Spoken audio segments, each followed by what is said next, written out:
जो लोग इस वीडियो को देखने के बाद में चैनल को सब्सक्राइब नहीं करते वो 3 दिन में गायब हो जाते हैं।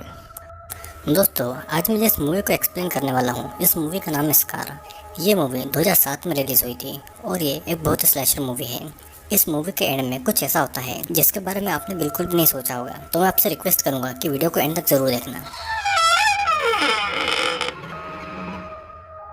इस मूवी की शुरुआत में हम जॉन बोरोस नाम की एक लड़की को जॉगिंग करते हुए देखते हैं। जॉगिंग करते हुए उसे अपने पास्ट की कुछ हॉरिफिक चीज़ें याद आ रही थी, जहाँ पर एक लड़की को कोई किलर काट रहा था या फिर उसे टॉर्चर कर रहा था। और साथ में जॉन ये सारी चीज़ें देख रही थी क्योंकि उसे भी वहाँ पर बांध के रखा गया था। उस किलर का दिया हुआ स्कार अभी भी उसके चेहरे पर था और यही स्कार जॉन को उस खौफनाक दिन की याद दिलाती थी। फिर हमें कुछ न्यूज़पेपर की कटिंग्स दिखाई जा रही थी जहाँ पर किसी गुमनाम किलर के बारे में लिखा था जो कि लोगों को टॉर्चर करके उनका मर्डर कर दिया करता था। और जॉन इकलौती ऐसी लड़की थी जो कि उस किलर से बच के जिंदा वापस आई थी। दूसरी तरफ जॉन अपने भाई जेफ को कॉल करती है। उसका भाई एक पुलिस ऑफिसर था और उसका भाई उससे कहता है कि ओलंपिया तुम्हें कॉल करेगा, और दोनों कुछ बातें करके फ़ोन को काट देते हैं। तभी एक कार को ट्रैफिक सिग्नल तोड़ता देख जेफ उस गाड़ी का पीछा करता है और उस गाड़ी में सेंड्रा और ओलंपिया नाम की 2 लड़कियां थीं। जेफ उन दोनों लड़कियों को पहचानता था और इसीलिए वो उनकी गाड़ी पर कोई फाइन नहीं लगाता है। और यहाँ पर हम देखते हैं कि ओलंपिया जेफ की ही बेटी है। जेफ ओलंपिया को घर जाने का बोलता है क्योंकि जॉन यानी कि उसकी आंटी उनके घर आने वाली थी। जॉन बहुत सालों के बाद में अपने होम टाउन आई हुई थी और वो अपने होम टाउन आने के बाद में सुजैन की कब्र पर फूल चढ़ाने के लिए जाती है, जिससे कि उसे कुछ सालों की बातें भी याद आती है। वो और सुजैन एक रात को एक कब्रिस्तान में स्मोक और ड्रिंक करके बातें कर रहे थे। तब जॉन और सुजैन दोनों टीनेजर थे। उनको वहाँ पर एक घर दिखता है। फिर जॉन सुजैन को उस घर पर ले जाने के लिए जिद करती है। सुजैन पहले थोड़ा मना करती है, लेकिन बाद में वो भी उस घर की तरफ जाने लगती है। ये घर किसी बिशप नाम के एक आदमी था और वो दोनों घर के अंदर ही जा रही थी कि तभी वहाँ पर बिशप आ जाता है और उनको अंदर आने के लिए इन्वाइट करता है। वे दोनों बिना सोचे समझे घर के अंदर चली जाती है। जॉन को चोट आई हुई थी तो बिशप उन चोटों पर बर्फ लगाता है। फिर बिशप उन्हें चाय पिलाकर उनसे कुछ बातें करने लगता है। वो उनसे उनके घर और उनके बॉयफ्रेंड के बारे में भी पूछता है। बिशप फिर सुजैन को किसी काम के लिए मदद करने के लिए किसी रूम में ले जाता है। सुजैन भी उसके साथ में अकेले ही रूम में चली जाती है। सीन यहीं पर कट होता है और कहानी फिर से प्रेजेंट टाइम में आती है, जहाँ पर जॉन को ये सब बातें याद आ रही थी। उस कब्रिस्तान में एक काम करने वाला आदमी था जिसे देखकर जॉन जल्दी से वहाँ से चली जाती है। ये कहानी फिर हमें जेफ के घर की तरफ दिखाई जाती है, जहाँ पर जॉन भी आई हुई थी। उसने अपने घर इतने सालों के बाद में खाना खाते हुए जॉन, जेफ और ओलंपिया एक दूसरे से बातें करने लगते हैं। फिर तभी ओलंपिया के फ़ोन में सेंट्रा का मैसेज आता है जो कि उसे एक पार्टी के लिए बुला रही थी। रात को ओलंपिया और सेंट्रा पार्टी के लिए जाते हैं और ये पार्टी एक हाई स्कूल की लास्ट ईयर की पार्टी थी, इसीलिए वहाँ पर सभी लोग बहुत ज़्यादा मस्ती कर रहे थे। तभी ओलंपिया पॉल नाम के एक लड़के के साथ में बातें करने के लिए चली जाती है। ओलंपिया और पॉल एक दूसरे से बातें कर रहे थे। फिर पॉल ओलंपिया को स्मोक करवाने के लिए थोड़ा दूर ले जाता है। उस पार्टी में दोनों स्मोक करने लगते हैं। वहाँ पर उनके बाकी के दोस्त भी आ जाते हैं और उनके 2 कपल फ्रेंड बीच की तरफ जाते हैं। इधर घर पे हम जेफ और जॉन को देखते हैं जो कि बातें कर रहे थे। जेफ की पत्नी मर चुकी थी, लेकिन जेफ ने अभी भी अपनी पत्नी की सारी चीज़ों को बहुत अच्छे से संभाल कर रखा हुआ था। जेफ अपनी बहन को देखकर बहुत खुश था और फिर जेफ जॉन को घर पर छोड़कर अपनी ड्यूटी के लिए निकल जाता है।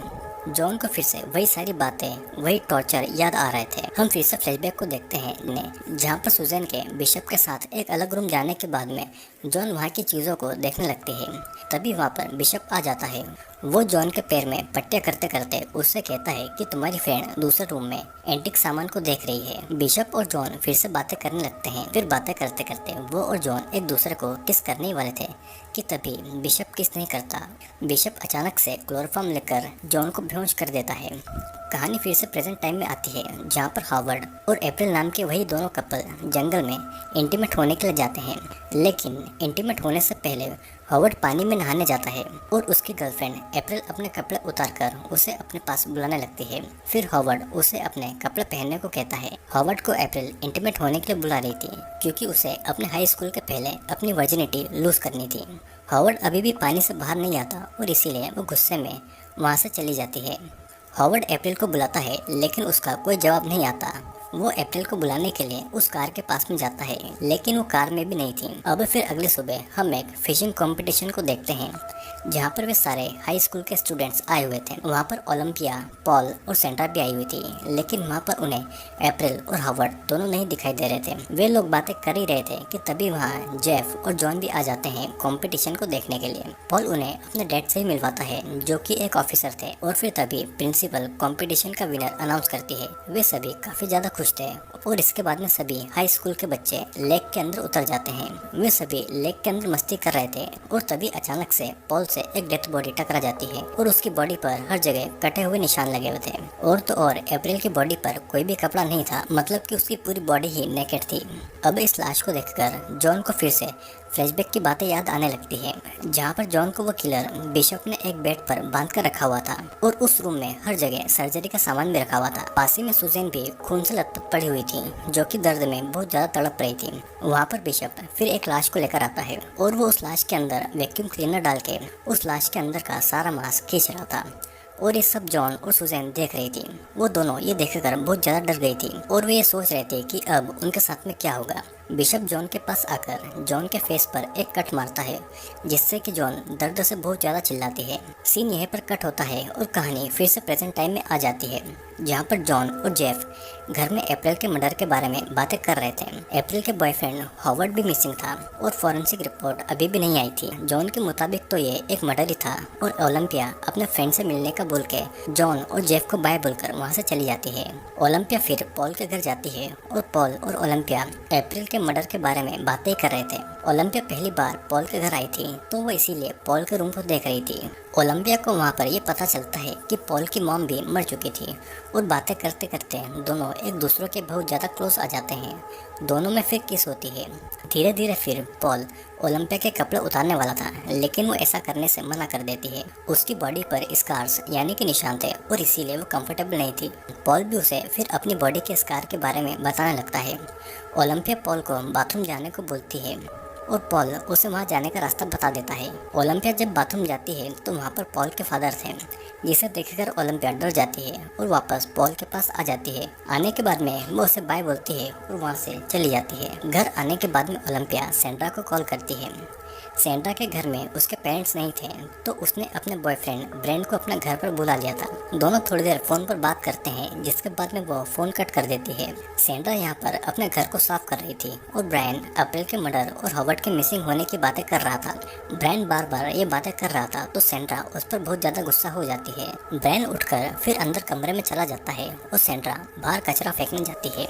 बाहर उसे किसी के होने का एहसास होता है, तो वो ब्रायन समझकर उसे पुकारती है। वो उसे देखने जाती है, लेकिन वहाँ पर एक जानवर था, जिससे कि वो डर के मारे फिर से घर के अंदर चली जाती है। घर के अंदर आने पर वो ब्रायन को पुकारने लगती है, लेकिन अब भी उसे कोई जवाब नहीं आ रहा था। तभी वो देखती है कि एक रूम के अंदर ब्रायन खून से लथपथ तड़प रहा था, और अचानक कोई पीछे से आकर सेंड्रा को भी पकड़ लेता है। सीन यहीं पर कट होता है, और दूसरी तरफ हम देखते हैं कि जॉन को अपना स्कार देखते हुए उसी दिन के फ्लैशबैक फिर से याद आने लगते हैं, जहाँ पर किलर सुजैन के घाव पर अल्कोहल लगा रहा था, जिसकी वजह से सुजैन दर्द के मारे बहुत जोर जोर से चिल्ला रही थी। अब फिर वो जॉन के पास आकर उसके पेट पे स्टेपलर लगा देता है। जॉन फिर से चिल्लाने लगती है, और फिर वो किलर बिशप सुजैन के पास आकर उससे कहता है कि अगर तुम जॉन को मारने को कहोगी तो मैं तुम्हें छोड़ दूंगा। सुजैन ऐसा नहीं करती, और तब किलर एक सर्जिकल नाइफ सुजैन के मुंह में घुसा देता है, और वो उसके मुंह के अंदर का मांस और उसकी जुबान काटने लगता है। जॉन बिशप को रोकने की कोशिश करती है, लेकिन वो नहीं रुकता, और सुजैन की जीभ का टुकड़ा बिशप के हाथ पर आ जाता है, और उसके मुंह से अब खूनी खून टपक रहा था। कहानी फिर से प्रेजेंट टाइम में आती है, जहाँ पर ओलंपिया सेंड्रा के घर आई हुई थी। वो डोर पर नॉक करती है, लेकिन अंदर से कोई निकल कर नहीं आता। वो अंदर जाती है, पर अंदर सारा सामान बिखरा पड़ा हुआ था। वो सेंड्रा को आवाज लगाती है, जिसके बाद में वो ऊपर रूम की तरफ जाती है। उसे ये लगता है कि ऊपर बेड पर सेंड्रा सोई हुई है। वो चादर हटाती है, तो वहाँ पर हॉवर्ड की जख्मी लाश पड़ी हुई थी। वो ये भी देखती है कि हॉवर्ड के प्राइवेट पार्ट को किसी ने बुरी तरह से काट दिया है, और ये देखकर ओलंपिया बहुत ज्यादा डर गई थी। अब फिर पुलिस स्टेशन में ओलंपिया को लाया जाता है उसकी पूछताछ करने के लिए, जहाँ पर पॉल भी आ जाता है। ओलंपिया को कुछ और देर पुलिस स्टेशन में रखा जाता है, और पॉल और जॉन को घर पर भेज दिया जाता है। रात को अब ओलंपिया और जॉन एक दूसरे से मर्डर के बारे में बातें करते हैं। जॉन ओलंपिया को भरोसा दिलाती है कि वो उसके साथ में कुछ बुरा नहीं होने देगी। जॉन नहीं चाहती थी कि जो कुछ भी टीनेज की उम्र में उसके साथ में हुआ है वो ओलंपिया के साथ में भी हो। अब रात को सोते टाइम जॉन को किसी की आवाज़ आती है तो वो नींद से उठकर वहाँ पर देखने जाती है। देखते देखते वो आउट हाउस तक पहुँच जाती है, लेकिन वहाँ पर बस एक हिरण ही था। तभी उसे दिखता है कि ऊपर से उसके कपड़े पर कुछ गिर रहा है। वो ऊपर देखती है तो वहाँ पर ब्रायन की कटी हुई लाश थी और उसी का खून जॉन के कपड़ों पर गिर रहा था। ये देखकर जॉन इतनी ज़्यादा डर जाती है कि उसके साथ हुए टॉर्चर के फ्लैशबैक्स उससे फिर से आने लगते हैं, जहाँ पर हम ये देखते हैं कि सुजैन की जीप काटने के बाद में वो दर्द के मारे होश में नहीं थी और किलर बिशॉप जॉन को ये कह रहा था कि उसे मारने को बोलो, नहीं तो तुम्हारी भी हालत यही होगी। वो जॉन की भी जीप काटने ही वाला था और तभी जॉन डर से सुजैन को मारने को कहती है और रोते हुए किलर फिर सुजैन के पास जाकर उसका गला मरोड़कर सुजैन को मार डालता है। जॉन अपनी ही आंखों के सामने अपनी बेस्ट फ्रेंड सुजैन की भयानक मौत देखकर बहुत ज्यादा रोने लगती है। अब ये कहानी फिर से प्रेजेंट टाइम में आ जाती है और सुबह पुलिस ब्रायन की लाश को अपने साथ ले जा रही थी और ये सब देखकर ओलंपिया को उल्टियाँ हो जाती है। इधर पुलिस स्टेशन में पुलिस ब्रायन के मर्डर के बारे में जॉन से पूछताछ कर रही थी। अब पूछताछ के बाद में जॉन उसी बिशप के घर पर आ जाती है तो उसे डोर खुला हुआ मिलता है। उसे किसी के चिल्लाने की आवाज आती है तो चाकू लेकर वो देखने चली जाती है। वहाँ पर कुछ लोग आए हुए थे जो कि बिशप के सामान को देखने आए हुए थे। किलर बिशप जिन सामानों और हथियारों से लोगों को मारता था और टॉर्चर करता था, लोग वो सब देखने के लिए आए हुए थे, जैसे कि बिशप कोई मर्डरर नहीं बल्कि एक हीरो हो। और इस बात से जॉन काफी ज्यादा गुस्सा हो जाती है, जिससे कि जॉन का भाई जेफ उसे अपने घर पर ले आता है। अब रात को जॉन जब खाना बना रही थी तो गलती से उसका हाथ कट जाता है और अपने खून को देखकर अब जॉन को फिर से फ्लैशबैक आ जाती है, लेकिन वो किसी तरह से खुद को संभाल लेती है। रात होने पर जॉन को बिशप की चीजों के म्यूजियम की तरफ जाती है और घर के अंदर घुस के वो एक रूम की तरफ जाती है। उसे ऐसा लग रहा था कि ओलंपिया को बिशप टॉर्चर कर रहा था, लेकिन ये बस उसका एक बुरा सपना था। फिर अचानक एक फोन आता है जिससे कि जॉन की नींद खुल जाती है और ये किसी ऑफिसर का कॉल था। उसे ऐसा लगता है जैसे कि वो जेफ को कॉल हो, लेकिन वो एक बार घर पर जेफ को ही आवाज लगाती है, लेकिन वो ये देखती है कि बाथरूम के अंदर किसी ने जेफ का गला काटकर उसे मार डाला है। अब जॉन को फिर से किसी की आवाज आती है और वो चाकू लेकर देखने के लिए जाती है। वो देखती है कि ओलंपिया अपने रूम में नहीं है। जब वो बाहर जाकर देखती है तो बाहर गार्ड को भी किसी ने मार डाला था। उसे रास्ते में कुछ दूर पर कोई दिखाई देता है और वो आदमी भागता हुआ आता है तो जॉन उसके पीछे भागती है, लेकिन पुलिस आकर जॉन को ही पकड़ लेती है क्योंकि वो खून से सनी हुई थी और उसके हाथ में चाकू भी था। उसके हाथ में चाकू को देख पुलिस जॉन को चाकू रखने को कहती है, लेकिन जॉन पुलिस को बार बार कहती है कि कातिल वो नहीं है बल्कि वो है जो कि भाग रहा था। उन्हें उसे छोड़कर उस कातिल को पकड़ना चाहिए, लेकिन पुलिस जॉन की बातें नहीं सुन रही थी। वो जॉन को खूनी मानकर उसे अरेस्ट कर लेते हैं और पुलिस स्टेशन में जॉन बार बार ओलंपिया को ढूंढने को कहती है। उसके मुताबिक ओलंपिया और सेंड्रा को किलर टॉर्चर कर रहा होगा, लेकिन कोई भी उसकी बातें नहीं सुनता है। जॉन को जेल में डाल दिया जाता है और तभी वहाँ पर पॉल आता है और उसे भी यही लगता है कि ओलंपिया को जॉन ने ही गायब किया है। जॉन उसे समझाती है कि उसने ऐसा कुछ नहीं किया है और तब पॉल उसकी बातों पर बिलीव कर लेता है और वो जॉन को उस ताले की चाबी चुपके से दे देता है, जिसके बाद में वो वहाँ से चला जाता है। फिर जॉन वहीं पर बैठे एक ऑफिसर से कंबल मांगती है जो कि उसी पर नजर रखे हुए था। ऑफिसर जॉन को कंबल देने आता है तो वो ऑफिसर को बेहोश करके उसकी गन लेके पुलिस स्टेशन से भागकर बिशप के घर पर आ जाती है। बिशप के घर आने के बाद में वो खिड़की को तोड़कर वहाँ पर अंदर घुसती है और अंदर वही सर्जरी रूम में जाती है जहाँ पर उसे कुछ साल पहले टॉर्चर किया गया था।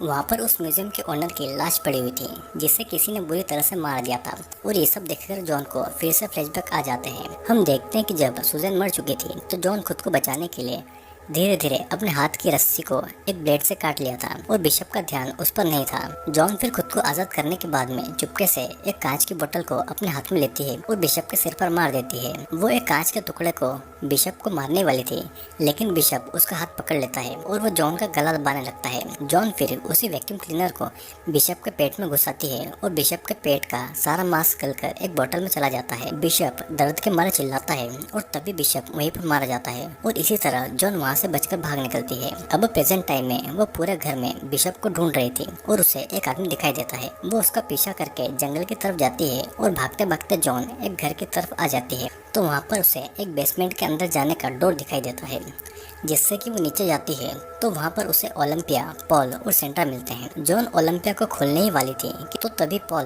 पीछे से उठकर जॉन को इलेक्ट्रिक शॉक देकर उसे बेहोश कर देता है। अब पॉल ने जॉन को भी बांध दिया था। अब फिर होश में आने के बाद में जॉन पॉल से पूछती है कि उसने ये सब क्यों किया। पॉल बिशप की बहुत ज्यादा रिस्पेक्ट करता था और उसे बिशप की थ्योरी बहुत ज़्यादा पसंद थी कि खुद को बचाने के लिए कोई अपने को कैसे मार देता है। पॉल भी यही सब देखना चाहता था और बिशप की तरह उसे भी बहुत मजा आता था लोगों को टॉर्चर करने में। पॉल कहता है कि सेंटर ने भी खुद को बचाने के लिए ब्रायन को मार दिया था, पर सेंटर की हालत भी बहुत ज़्यादा खराब थी। पॉल ने उसकी बॉडी को हर तरफ से जख्मी कर दिया था और फिर वो जॉन के पास आके एक कांच की बोतल तोड़कर फिर से उसके फेस पर कट लगा देता है, जिस तरह से बिशप ने उसके चेहरे पर कट लगाया था। वो फिर ओलंपिया के पास आता है और कहता है कि वो उसे सेंट्रा को मारने के लिए बोले, नहीं तो वो उसे ही मार देगा। ओलंपिया ऐसा नहीं बोलती और तब पॉल एक ब्लेड से ओलंपिया के पैर पर कट लगाता है। जॉन भी ये सारी चीजें देख रही थी, लेकिन हाथ बंधे होने के कारण वो कुछ भी नहीं कर पाती। ओलंपिया के पैरों पर पॉल कट पर कट लगा रहा था और फिर वो सेंट्रा के पास आकर बोलता है कि वो ओलंपिया को मारने के लिए बोले, लेकिन सेंट्रा उसे ऐसा नहीं बोलती और फिर वो उसी ब्लेड को सेंट्रा के सर पर कट मारने लगता है। सेंट्रा भी अब दर्द के मारे चिल्लाती है और फिर वो उसके बालों को उखाड़ने लगता है। पॉल फिर अब ओलंपिया के पास आके फिर से सेंट्रा को मारने के लिए कहता है, लेकिन जॉन और सेंट्रा उसे ऐसा बोलने के लिए मना कर रही थी क्योंकि पॉल यही चाहता था कि अपने ही किसी अपने को मारे खुद को बचाने के लिए।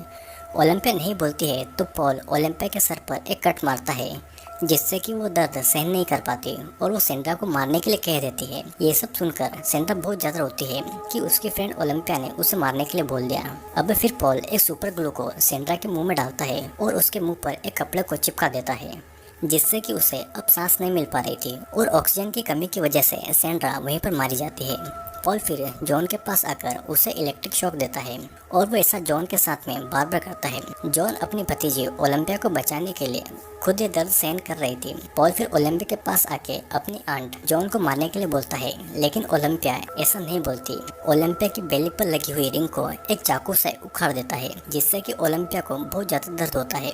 अब फिर जब पॉल की नजर जब दूसरी तरफ थी तो जॉन एक कांच का टुकड़ा उठाकर अपने ही हाथ की एक उंगली काटकर उसे अलग कर देती है, जिससे कि उसका हाथ हथकड़ी से आसानी से निकल जाता है। पॉल अब ओलंपिया के मुंह में एक चाकू डालने ही वाला था और उसके दांत उखाड़ने ही वाला था कि तभी जॉन पॉल को गोली मार देती है और फिर जॉन ओलंपिया को आजाद कर रही थी कि तभी पॉल उसके पैर पर कट मार देता है। पॉल फिर अब जॉन के ऊपर चढ़ के उसे चाकू मारने वाला था कि तभी ओलंपिया पीछे से आकर एक चेन सो से उसके सर के टुकड़े कर देती है। पॉल दर्द के मारे चिल्लाता हुआ वहीं पर मारा जाता है और जॉन और ओलंपिया ये सब देखकर बहुत ज़्यादा इमोशनल हो जाती है। अब सीन यहीं पर कट होता है और मूवी के आखिर में हम देखते हैं कि जॉन और ओलंपिया हॉस्पिटल में आपस में बातें कर रहे थे। तभी ओलंपिया के गले को किसी ने पीछे से पकड़ लिया था और हम देखते हैं कि ये बस ओलंपिया का एक बुरा सपना था। जिस तरह से ओलंपिया की आंट जॉन को पूरी जिंदगी भर अपने टॉर्चर की यादें ताज़ा रहती है, उसी तरह अब ओलंपिया को इस हादसे के बारे में ज़िंदगी भर याद रहेगा। आई होप दोस्तों वीडियो आपको ज़रूर पसंद आया होगा। वीडियो अगर पसंद आया हो तो लाइक, शेयर और कमेंट ज़रूर करना। और हाँ, अगर आप इस चैनल पर नए हैं तो चैनल को सब्सक्राइब जरूर कर लीजिएगा और अब हम मिलेंगे अगले वीडियो में।